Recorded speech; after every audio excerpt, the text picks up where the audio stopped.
merci beaucoup yéen ñi fi teew ñëpp d'abord ñu ngi leen di nuyu de manière chaleureuse di leen balu àq ci Ramadan bi par anticipation di nuyu également le peuple sénégalais d'ici la diaspora les chefs religieux et coutumiers ñu ngi leen di nuyu nga xam ñooy garantir la cohésion nationale membre gëm sa bopp yi nga xam ñooy pilier ci sunu engagement ci biir mouvement bi ak journalistes yi nga xam ñoo fi teew nga xam ñooy garantir transparence ak li nga xam ne mooy joxe information ak ay xibaar yu wér. tey dañoo am njàqare ak xol bu tiis ci jàkkaarloog yéen war a def ak yéen benn exposé bu clair ci situation réew mi ak enjeu yi nga xam ni moo nekk ci sunu kanam parce que ku ne xam na ni réew mi actuellement dafa dugg ci guta le prophète alayhi salaatu wasalaam daf daan wax ni il arrivera des moments et des années trompeurs où l'on croira le menteur et on traitera de menteur le véridique. On fera confiance au traître et on traitera de trahison l'homme digne de confiance. Et les Roubaïda prendront la parole. Prophète bi dafa jàkkaarloog ñi nga xam mooy saxaaba yi wax leen ni leen dina am na année yoo xam ni ak at yoo xam ni zaman boo xam ni dina ñëw ba nga xam ni ñi dàq fen ñoom la ñuy gën a wóolu waaye ñiy wax dëgg ñoom la ñuy traité ay fenkat traître yi nga xam ni dañuy wor ñoom la ñuy jox confiance ñi nga xam ni ay nit yu jub lañ digne de confiance ñii leen di tam traite compagnon prophète yi laaj ni ko ñan ñooy rubayda yooyu prophète bi mu leen mooy ñi nga xam ni c'est des moins que rien ñoom ñooy jël la parole publique di wax sur les affaires publiques di wax également sur l'avenir des peuples ci moment boobu la ñu toll. boo gisee ñu wax loolu mooy nit ki dañ toll ci jamono boo xam ni da ngay distinguer ci suñu espace public bi que li yonent bi doon wax naan ô vous qui croyez pourquoi dites-vous ce que vous ne croyez pas pourquoi dites-vous ce que vous ne faites pas lan moo tax ngeen di wax lu ngeen gëmul lan moo tax ngeen di wax lu ngeen dul def lii nag mooy résumer la gouvernance de ce pays parce que ñun jàpp nañu ni tey bu ñu demee cim réew cim pénc ba ñuy jël ñu mel ni ay nit dof ñu war a gouverner wala ñu war a nekk ci kaw société bi ñu jël ñoo xam ni ay faussaires lañ nga xam ni dañuy trafiquer ay passeport diplomatique ñu jël ñoo xam ni dañ leen utal kayitu dof jox leen oto yu rutilante ñuy dawal ak défaut de permis di ci mbëkk ay nit ñooñ ñoom ñoo war a wax à la place d'honnêtes citoyens c'est-à-dire dañuy jël ay rustes ay goujats des moins que rien à la place du peuple résultat bi lan lay indi tey mooy boo demee ci sunu police 49e promotion pratiquement ñi ngi dugg ci seen 2e année jotuñu dara ñi nga xam ne ay jàmbaar lañ nga xam ne dañu gaañu ci les champs d'honneur muy les blessés de guerre sunu militaires yi sunu jàmbaar yi bu ñu amee gaañu pour ñu jot ci seeni ndàmpaay dañuy taxaw ñu leen di gazer wala ñu leen di interdire ay manifestations pendant ce temps ñi nga xam ni ñoo doon toj di taal bus yi di dugg ci Auchan yi di sàcc di toj BRT bi dugg ci TER bi toj utiliser ay cocktail molotov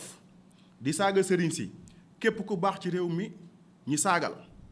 képp ku xam ni chef coutumier la ñu saaga la képp ku xam ni am nga alal ci réew mi ñu yàqal la ñooñu bi ginnaaw bi leen jàppee ba pare dañ leen tuddee ay détenus politiques ba pare jox leen ndàmpaay bu toll ci 5 milliards sunu jàmbaar yi li ñuy laaj matul 1 milliard 200 waaye mënuñ ci jot kon daal ñun sénégalais yi dañuy jël l'argent du contribuable di ko neexalee ñi nga xam ñooy yàq sunu alal ñi nga xam ñoo ñuy défendre tey bu ñu nelawee ñoom ñoo tax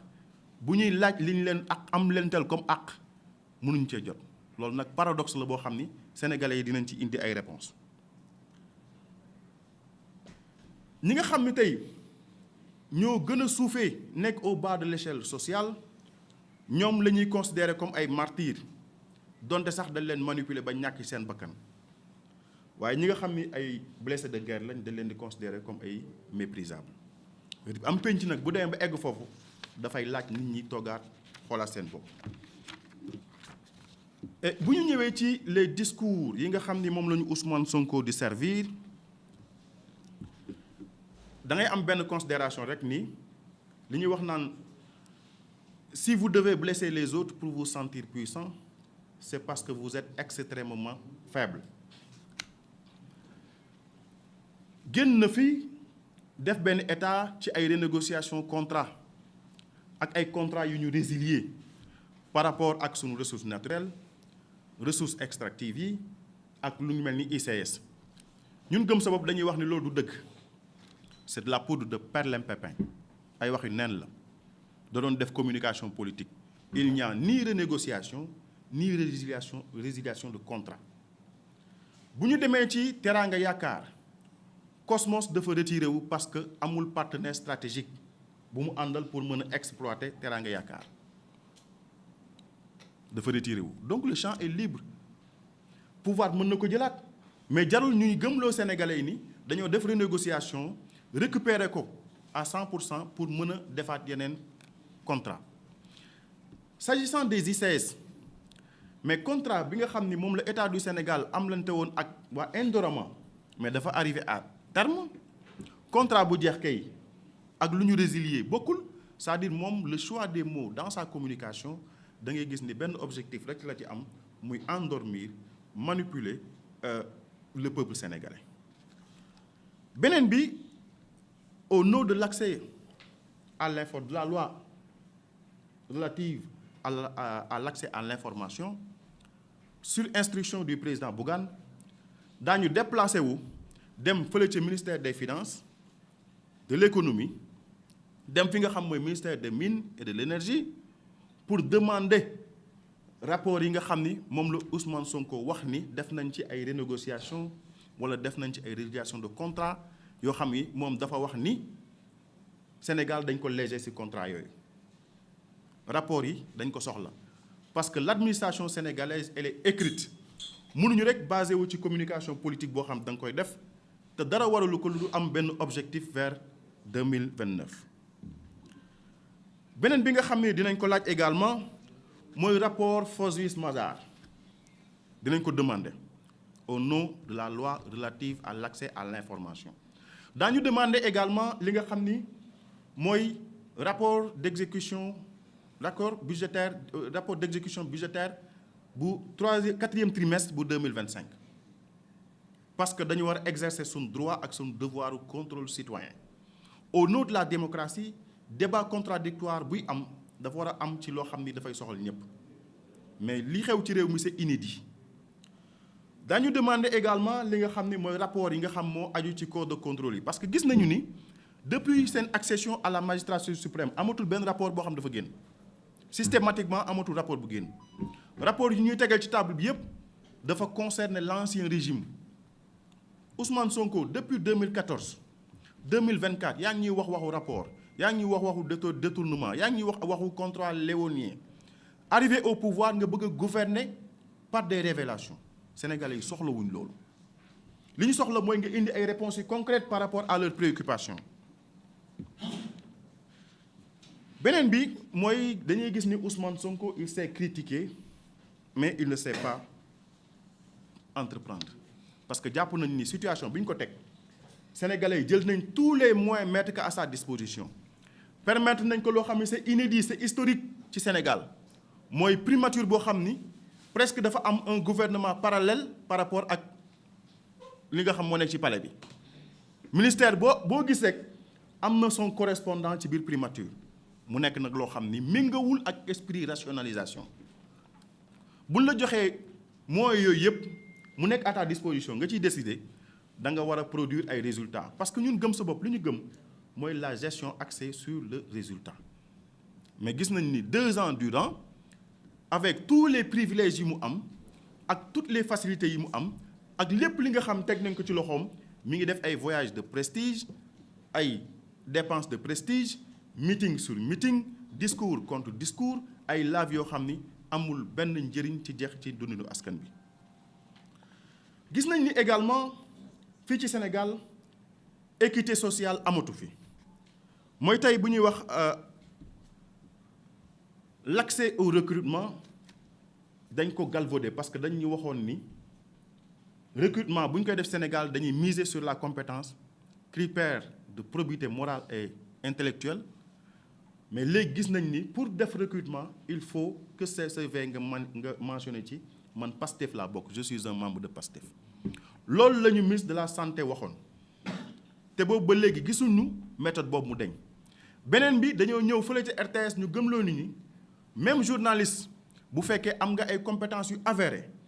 am nga expérience professionnelle boo xam ni c'est notoire am nga probité morale boo xam ni c'est irréprochable loolu yëpp boo ko boolee c'est zéro par rapport ak ki nga xam ni dafa aligné wu ci obédience su Pastef ñun nag dañu jàpp ni bu ñuy wax révolution c'est toujours par rapport à une réalité révolution industrielle bi ñu koy wax 18e siècle 19e siècle Europe c'est par rapport ak ay avancées yoo xam ni ak ay réformes yoo xam teg nañ ko ci wàllu industrie ak ay njeexital ci dundu askan bi bu ñuy wax révolution économique chinoise 1949 ak Mao Zedong gis nañ le grand bond en avant ak li nga xam mooy surproduction agricole la transformation ak li nga xam moom lay créer ci richesse ak li nga xam moom lay créer ci emploi waaye Sénégal tey bu ñuy wax révolution dañ koy galvauder révolution par rapport ak lan Ousmane Sonko voyage yi muy def yëpp lan la rapporté 0 franc ci gafaga Sénégal mooy dépensé ci moom mais indiluñu dara appui budgétaire 0 diplomatie économique 0 pourtant day saa yu demee tukki ñëw nañu ci fan yi néew dañ fi installé benn usine boo xam day def assemblage ci fan yi néew chinois yi dañu ñu may 100 milliards ci fan yi néew daañu créer tant d'emplois ci fan yi néew am na investisseurs yoo xam toll nañ ci une 60aine signé nañ ay accord ak ñun pour mën a investir ci réew yi chaque jour mënuñu ci fan yi néew waaye dañuy dox ay at duñu gis dara beneen mooy tey gis nañu Pastef dafa mel ni dafay gérer un agenda LGBTQ moo tax ñun gëm sa bopp dañu yàgg lancer principe bi nga xam ni moom moo aju ci financement des partis politiques lii alimenté yenn Kopar Express yi nañ ko xoolaat la justice est là parce que loolay waral da ngay nekk ci opposition jël ay engagement yoo xam ni boo accéder ci pouvoir dootoo ko mën a respecter parce que ñi nga xam ñooy góor jigéen yi dañoo am ay balai de personnalité yoo xam ne ñi ngi yaaban ci réew mi yor seen i malek lan moo tax ñi renoncer ci seen i principe ak seen i engagement criminalisation lañ ñu waxoon Ousmane Sonko moom nga bind wax ko la parole s'envole mais l'écriture reste bi nga arrivé au pouvoir gis nañ ni dafa am concours de circonstances yoo xam moo la sës ci miir bi sax pour nga jël sax benn décision pour durcir muy lan transmission volontaire u sida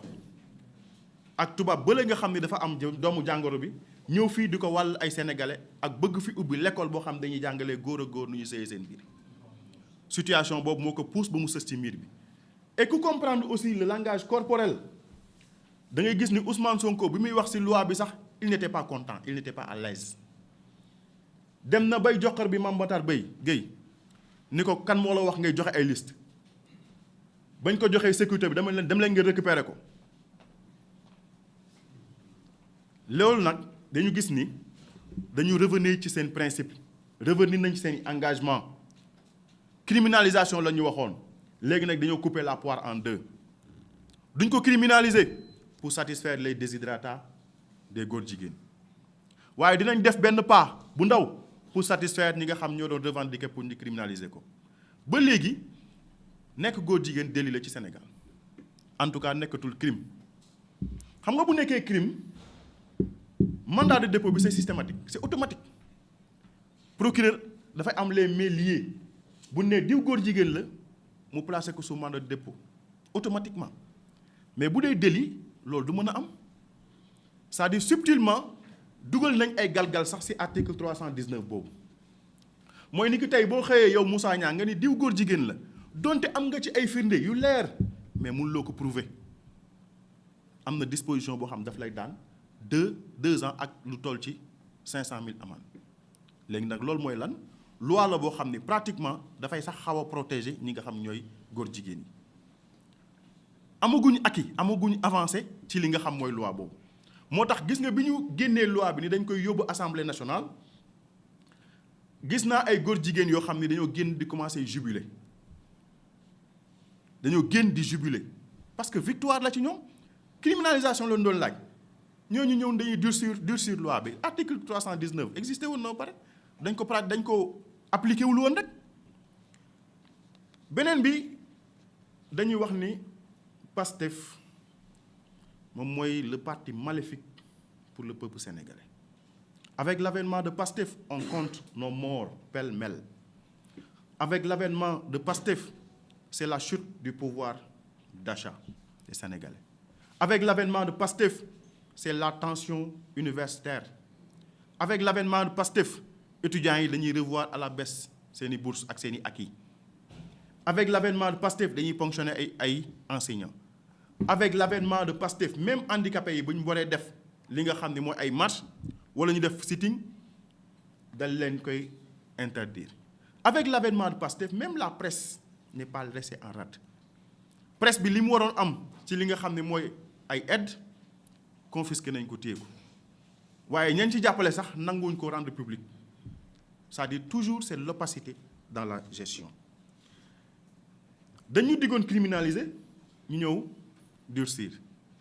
ñu dig ñu abrogation de la loi d'amnistie ñu ñëw def lan interpréter toujours ils sont dans le dilatoire rationalisation la ñu diggoon ñu ngi ñëw di def ay dépenses de prestige recrutement par appel à candidature la ñu diggoon léegi ñu ngi def recrutement clientéliste moo tax ñun gëm sa bopp dañoo gëm ni primature dañ ko war a supprimer ci attelage gouvernemental parce que amul njëriñ amul njeexital ci dundinu askan bi li nga xam ne mooy chargé de mission yi nga xam ne nommé nañ ci plus d'une quarantaine des chargés de mission payés à ne rien faire sans mission ñoom ñoo génn wax ko ñoom chargé de mission yi ñooñu dañ leen war a supprimer yow nga toog sa kër di tëdd di toog muy dox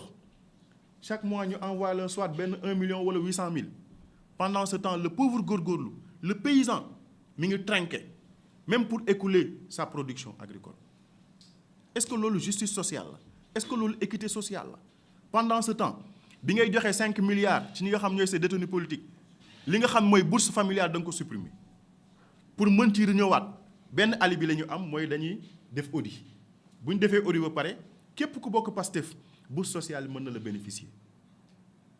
c'est-à-dire dañ ko bëgg a def un instrument politique te loolu la ñu wax ni loolu àndul ak njub àndul ak li nga xam ni mooy yërmande ci askan bi beneen mooy dañuy préconiser ñu supprimer DER parce que DER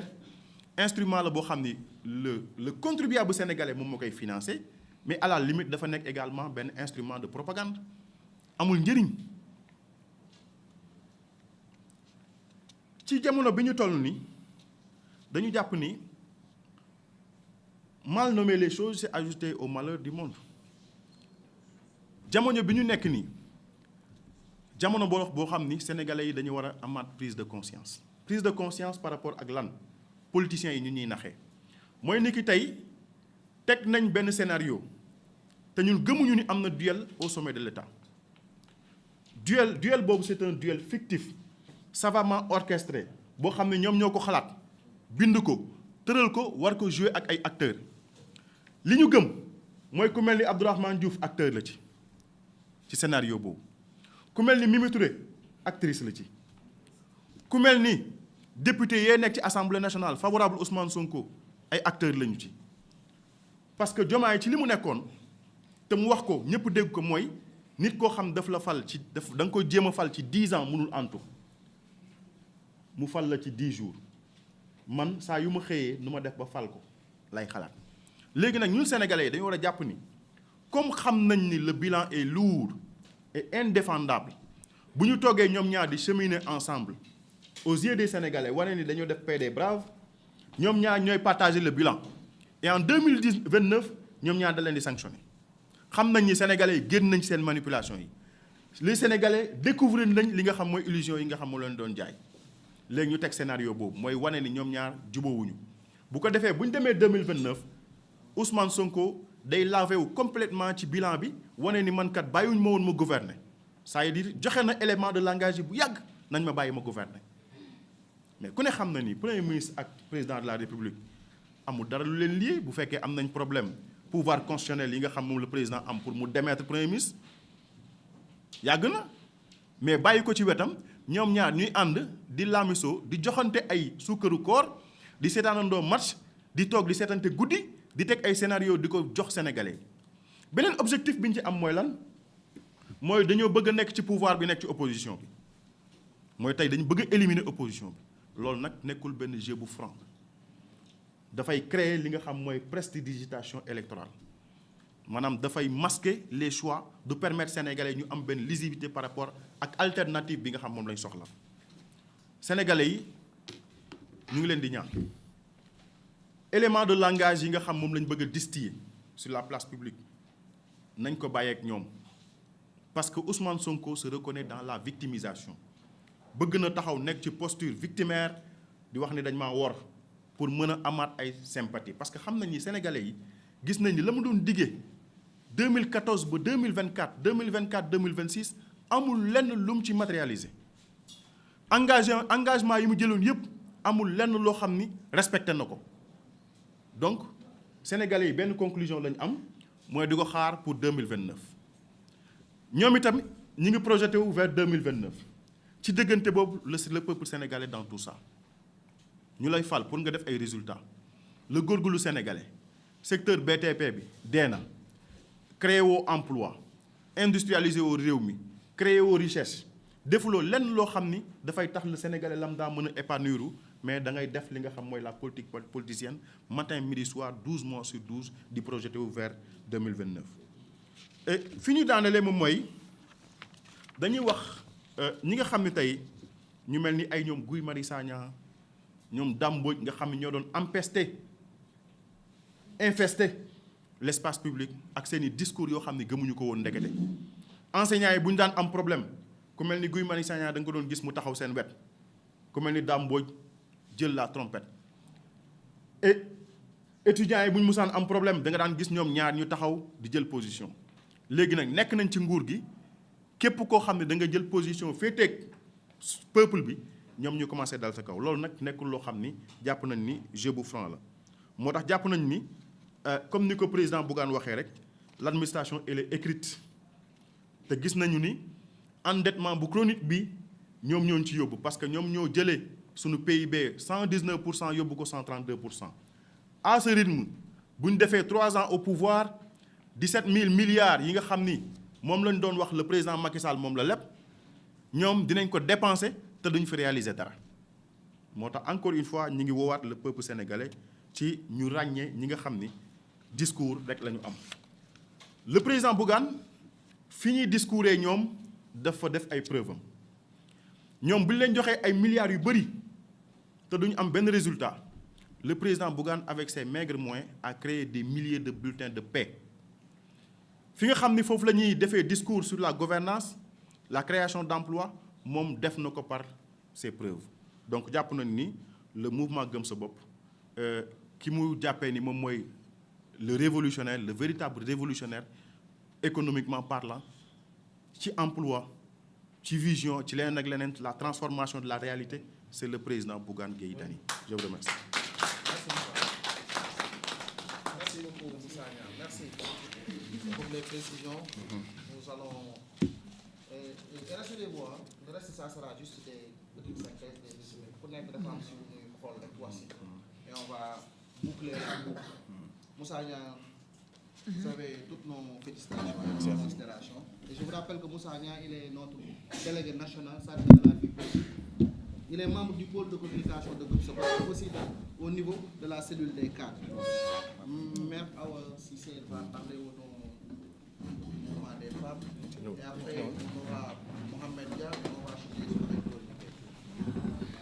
compte tenu du temps. Ok, Maman Awa, vous avez la parole. Très bref. Ok, très bien. Awa Cissé. Voilà.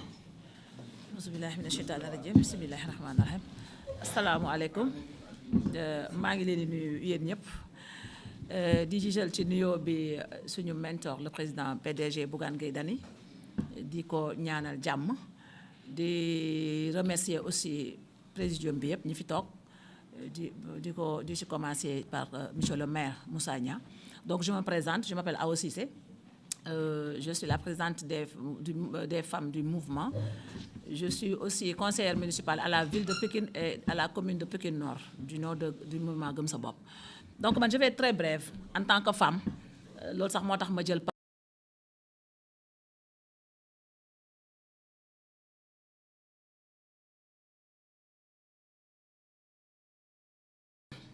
parce que dige bor la ñàkk koo def ay wor la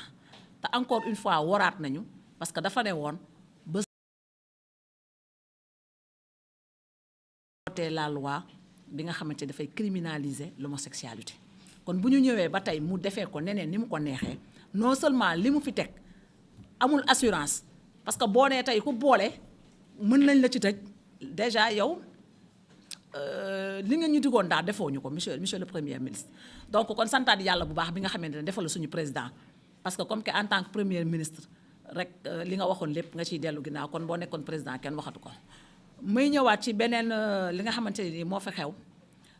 muy benn koo xamante ne je ne vais pas dire honorable je ne vais pas l'appeler honorable parce que une honorable du waxee ni mu waxee. C'est une députée à l'Assemblée nationale boo xamante ni dafa jël parole publiquement pour dire que ne subvention kii yi nga xamante ne ni dañ ko war a jox femmes yi donc financement yi nga xamante ne ni seen ministère daf ko war a jox femmes yi c'est uniquement pour les femmes de Pastef ba dem ba sori ci nag ne ko bëggul Ousmane Sonko sax waroo cee jël mais dama koy rappeler ne ko réew mi Ousmane Sonko moom ko financement femmes yi fi la ko fekk te day dem bàyyi ko fi c'est pour toutes les femmes suñu gasoil lañ koy jox en tant que député suñu salaire lañ koy fay ñun l'argent du contribuable ci lañu koy fay moom ci boppam ndaw la bu ñu yónni assemblée kon bu demee dafa war a tëddee njaaxaanaay rus naa nag ci législature bi c'est la législature la plus médiocre de l'histoire du Sénégal mooy législature bi parce que su ma gisee femmes yi ni ñu fay réagir jël législature yi bu ko jox benn tur ñun diw la ñu àndal diw moomu dëgg la moo leen def ci liste ba tax ngeen nekk ci mais diw moom moomul réew mi moomul Sénégal moomul réew mi te réew Ousmane Sonko moomu ko kon ku bëggul Ousmane Sonko ak ku bañ Ousmane Sonko ñun ñëpp nous sommes des Sénégalais. Bassirou Diomaye Faye est le président de tous les Sénégalais et de toutes les gis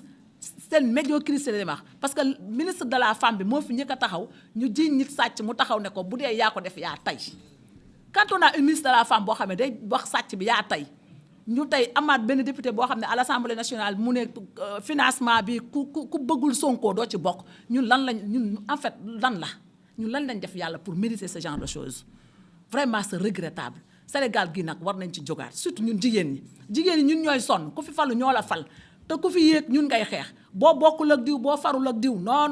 une assemblée sélective boobu waru fi am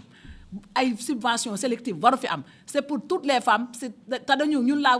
les femmes de Gëm Sa Bopp nous exigeons que loolu femmes yëpp jot ci bu dee dina am parce que mosuñu ñoo dig lu ñu gis yow déjà ci digg nga toll yeggagoo ci réalisation commencé koo defee nu mu la neexee kon yow boo yeggee ci réalisation fan nga jëm et puis ñoom lan lañu fi dig lu ñu def sax je n'y crois même pas daf ko annoncé rek bien na xaar ba ñu yegg ca yeggaguñ ca te bu ñu ca yeggee dina xam ne femmes yëpp ko moom je tenais juste pour dire que ne nous le dénonçons parce que loolu c'est à dénoncer parce que moom en tant que femme en tant que koo xamante ne ni du ma ko wax honorable comme ni ma ko waxee sànq député nga à l'Assemblée nationale war nga am beneen posture bu dul bii nga am tey donc du coup loolu moo doon sama réaction tey pour ne pas monopoliser la parole loolu ci lañ doon wax en tant que femme ñu ngi leen di remercier la presse merci. Merci beaucoup, Maire Awa Cissé. Merci pour tout. Et je vous rappelle aussi que Maire Awa Cissé, elle est au niveau du mouvement national des femmes de Gëm Sa Bopp. Et nous allons passer à Gorgui Gueye, qui est aussi dans Gëm Sa Bopp, qui est aussi au niveau de la cellule des cadres. Nous appelons Gorgui Gueye, fait partie du mouvement Gëm Sa Bopp de Belleville. Et Maman aussi, vous avez toutes nos considérations et merci aussi à travers votre remarquable information. Vous avez la parole. Soyons brefs comme tout à l'heure. D'accord. Après, on va chuter avec Mohamed Dia. Merci beaucoup. Bonjour.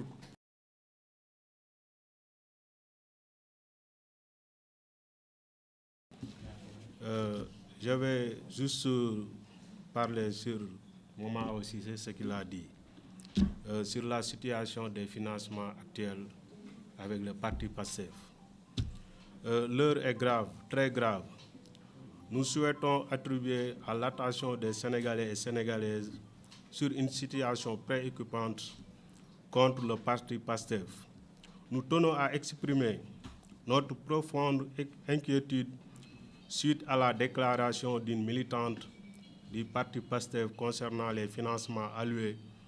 par Mme Maïmouna Dièye, ministre de la Femme, de l'Action sociale et des Solidarités du Sénégal. En effet, il s'agit d'une enveloppe de 2 milliards destinée à des financements dans le département de Pikine, Guédiawaye, Rufisque et Keur Massar. Ce montant provient des fonds publics qui appartiennent à l'ensemble des citoyens sénégalais sans exception. Le régime de PASTEF nous avait promis un changement significatif, mais il semble que la situation actuelle soit comparable à celle du régime de l'APR, voire pire, les promesses et engagements non respectés, qui accompagnaient leur célèbre slogan « Djub, Djubal, Djubanti » semblent avoir disparu, laissant place à une nouvelle formule « Djad, Djalgati, Djambat ». Une question importante se pose, Madame la ministre, si vous considérez que certaines sont apolitiques, cela implique-t-il que d'autres sont exclus des financements? Un jeune ayant des ambitions pour un projet, il ne devrait pas être écarté, simplement parce qu'il ne fait pas partie de PASTEF ou de fans club de Ousmane Sonko. Pour ma part, moi qui parle, cela fait 3 ans que je m'implique à soutenir les femmes à travers des financements au mouvement Gëm Sa Bopp de Keur Moussa, à travers des financements au mouvement Gëm Sa Bopp de Keur Moussa sans distinction d'appartenance parti politique, que ce soit PDS, PASTEF, APR. Enfin, nous demandons, Madame la ministre, des éclaircissements et davantage d'informations sur cette affaire. Je vous remercie. Merci beaucoup. Merci. C'est clair, c'est net et c'est limpide. Vraiment, nous partageons tous le Sénégal. Que le Sénégal n'appartient ni à un clan, ni à une formation politique. Le Sénégal appartient à tous les Sénégalais. Donc, merci, c'était très bien de vous revenir sur certaines précisions. Et nous vous remercions davantage. Maintenant, nous allons boucler la boucle avec Mohamed Dia de la cellule des cadres. Mohamed Dia, Je suis Mohamed Dia. Tout d'abord, je tiens à remercier M. Moussa, toujours égal à lui-même, Gorgui, président des femmes bi muy madame Awa Cissé di leen remercier yéen tamit ak ñëpp ñi nga xamante ni ñoo nekk suñuy collègue maa ngi leen di nuyu yéen ñëpp. Bon, Sénégal dafa toll foo xamante ni comme que ñun ku ñu yàlla jagleel dajuñu ñu daj suñ bopp. Tout d'abord maa ngi plié wu devant décès bi nga xamante ni am nañ ko Casamance muy soldat boobu nga xam ne ñàkk nañ ko. maa ngi plié wu devant sa tombe pour di ko ñaanal yàlla na ko yàlla yërëm te xaral ko àjjana. yàlla wéral les 6 blessés yi nga xam ne ñoo ngi si bokk. Moussa, comme tu l'as si bien dit, borom fan yu néew jox nañu comme résultat parce que newoon nañu ne lu Sonacos musta def muy les 450 000 tonnes dinañ ko jënd lu musta am si àdduna gisaguñ ko ba léegi si fan yu néew. maa ngi lay waxal tamit ne borom fan yu néew yi tamit moom c'est une personne bi nga xamante ni dafay mettre en exergue ce qu'on appelle la médiocrité. Je m'explique. Ousmane, Sénégal c'est une république. On a une séparation des pouvoirs et la séparation de nos institutions. C'est notre premier ministre qui nous dit que ne moom dina instruire enquête parlementaire. Quelque chose boo xamante ni jàpp naa ne warul nekk dans un pays bi nga xamante ni fii la Léopold Sédar Senghor jaar, Abdou Diouf jaar fii, Abdoulaye Wade jaar fii et Macky Sall. Mu nekk un pays boo xamante ni y a que de dignes fils, des personnes yi nga xamante ni c'est des intellectuels de renommée. Mais loolu bettuñu ci Ousmane parce que une personne qui est inapte à transformer les promesses de rupture en politique visible et mesurable, une personne qui est inapte à rendre un souffle à l'administration quand le pays y attend efficacité et exemplarité, une personne qui est inapte à porter l'unité nationale lorsque la parole divise au lieu de rassembler. Ousmane, tu es inapte à répondre aux attentes immenses que le peuple a placées dans ce gouvernement. Tu es inapte à incarner l'exigence de résultats qui réclament aujourd'hui la nation. Monsieur Ousmane Sonko, tu es inapte au point que l'esprit de nombreux citoyens, ta démission apparaît désormais comme une exigence nationale pour ouvrir une nouvelle étape. Mais très cher, comment une personne si inapte peut mettre en place quelque chose qui est apte? Moi, je dirais non. Il n'y a pas eu une coalition apte. C'est une coalition de recyclage. On a vu des têtes qui ont eu à traverser les différentes alternances de ce pays. Elles ont eu à faire plus de vingtaine, quarantaine de gouvernances sans rien. Ousmane,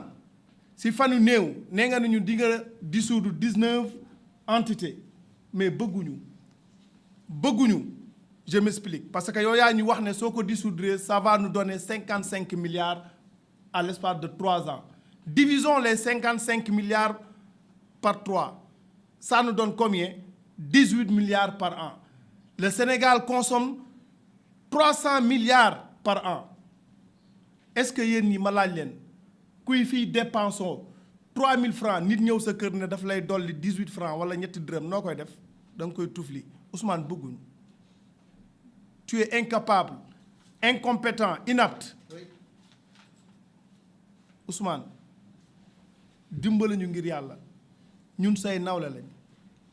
waaye nag Moussa tu as parfaitement raison. Nous kenn lañ amal laaj muy le président de la République son excellence Bassirou Diomaye Diakhar Faye. Monsieur le Président, est-ce que c'est normal qu'une personne entrave l'avenir de 18 millions de Sénégalais? Monsieur le Président, est-ce que humeur yi benn nit war na tax Sénégalais yëpp toog di xaar? Monsieur le Président, est-ce que nit su mënut seen diggante day tax nga ba ko fi? Salaamaaleykum wa rahmatullah. Merci. Je pense qu'on a bouclé la boucle. Apprécié par l'ensemble des participants. Merci beaucoup. Merci à tout le monde. Merci à nos frères et consoeurs de la presse. Félicitations à tous les intervenants. Ainsi qu'à Kawa Diaksha. Sama gars yi ki mooy Awa Diaksha. Mu gëm sa bopp. Deneen ko invité. Awa Diaksha wa ngi nii.